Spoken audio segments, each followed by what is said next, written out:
Want to play your Nintendo Switch games in VR on your Oculus Quest? Here's a simple way to set it up.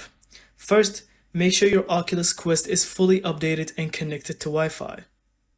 You'll need a VR streaming app like Virtual Desktop or ALVR installed.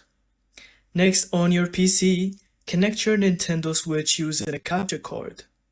This lets your PC receive the video output from the Switch. Open the capture card software on your PC and ensure the Switch display is shown correctly. Adjust resolution and frame rate for smooth streaming. Now, open Virtual Desktop on your Quest and connect it to your PC. Make sure both devices are on the same Wi-Fi for minimal lag. Once connected, share your capture card window through Virtual Desktop. Your Switch gameplay will now appear in your Oculus Quest headset. Adjust the VR screen size and positioning in Virtual Desktop for comfort, and you're ready to play Switch in VR.